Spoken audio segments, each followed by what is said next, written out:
பிரியாணி டேஸ்ட்டில் வந்துட்டு தக்காளி சாதம் ரொம்பவே குயிக்காக எப்படி செய்யுதுன்னு பார்க்கலாமா என்னோடய ஸ்டைலில். இப்போ அதுக்கு நீங்கள் கேஸ் ஆன் பண்ணி ஒரு குக்கரை வச்சுக்கோங்க. குக்கரில் தேவையான அளவு ஆயில் போட்டுக்கோங்க.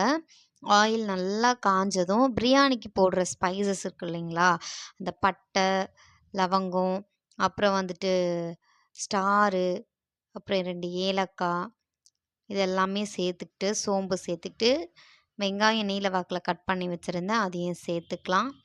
சேர்த்துட்டு நல்லா இந்த மாதிரி வதக்கி கொடுத்துக்கோங்க. கலர் வந்துட்டு நமக்கு நல்லா மாறணும். ஸோ அது வரைக்கும் வந்துட்டு நம்ம நல்லா இந்த மாதிரி வதக்கி கொடுத்துக்கலாம். இப்போ இது கூட வந்துட்டு ஒரு 2 பச்சை மிளகாய் சேர்த்துக்கிறேன். நீங்கள் உங்கள் காரத்துக்கு தகுந்த மாதிரி கூட பச்சை மிளகாய் அதிகமாக சேர்த்துக்கிறதா இருந்தால் ஒரு 3 நாள் கூட சேர்த்துக்கலாம்.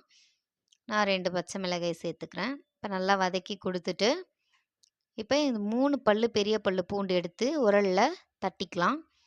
அந்த பூண்டுடைய ஸ்மெல்லு வந்துட்டு நல்லாயிருக்கும். அந்த ஃப்ளேவர் வந்துட்டு பிரியாணியே தோற்று போயிடும்னா பாருங்களேன், அந்த மாதிரி இருக்கும். என்ன தான் நம்ம இஞ்சி பூண்டு போட்டாலும் இந்த மாதிரி பூண்டை தட்டி போட்டு சேர்த்தோம் அப்படின்னா அதில் இருக்க டேஸ்ட்டே தனி.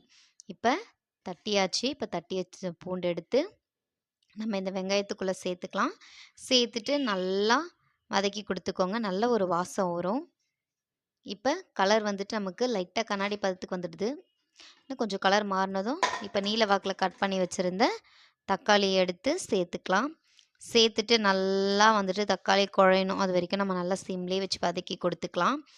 இப்போ இது கூட வந்துட்டு கொஞ்சமாக மஞ்சத்தூள் சேர்த்துக்கிறேன். மஞ்சத்தூள் சேர்த்துட்டதுக்கப்புறமா தக்காளி நமக்கு சீக்கிரமாக குழையணும் அப்படின்றதுக்காக தேவையான அளவு உப்பு சேர்த்துக்கிறேன். உப்பு சேர்த்துட்டு ஒரு கரண்டி வச்சு நல்லா இந்த மாதிரி கிளறி கொடுத்துக்கோங்க. தக்காளியும் நமக்கு நல்லா வதங்கணும். அந்த அளவுக்கு வந்துட்டு நல்லா கிளறி கொடுத்துட்டு சிம்லேயே வச்சுருங்க.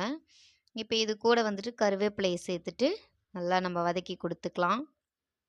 வதக்கிட்டு இப்போ பார்த்திங்கன்னா நமக்கு நல்லாவே தக்காளி குழஞ்சிடுச்சு. இது கூட தனி மிளகாய்த்தூள், கொஞ்சமாக கரம் மசாலா சேர்த்துக்கலாம். சேர்த்துட்டு நல்லா ஒரு கரண்டி வச்சு இந்த மாதிரி கிளறி கொடுத்துக்கோங்க. பாருங்கள் நமக்கு நல்லாவே கலர் மாறிடுச்சு. இப்போ அரிசிக்கு அளந்து வச்சுருக்க தண்ணியை சேர்த்துக்கலாம். சேர்த்துட்டு நல்லா ஒரு கரண்டி வச்சு கிளறி கொடுத்துட்டு உப்பு பதம் காரம் பதம் பார்த்துக்கிறது இருந்தால் இந்த டைமில் பார்த்துக்கோங்க. பார்த்துட்டு இப்போ அரிசி எடுத்து அதுக்குள்ளே சேர்த்துக்கலாம். சேர்த்துட்டு நல்லா ஒரு கரண்டி வச்சு இந்த மாதிரி கிளறி கொடுத்துட்டு அதுக்கப்புறமா வந்துட்டு குக்கரை மூடி 3 விசில் விட்டு எடுக்கலாம். 3 விசில்லே வந்துட்டு நல்லாவே வெந்துடும். இப்போ பாருங்கள், வாவ், நமக்கு நல்லா சூப்பராகவே வந்திருக்கு. தக்காளி சாதம் ரெடி ஆகிடுச்சு பிரியாணி ஸ்டைலில். செம்ம டேஸ்ட்டாக இருக்கும். நீங்கள் ஒரு வாட்டி இந்த மாதிரி ட்ரை பண்ணி பாருங்கள்.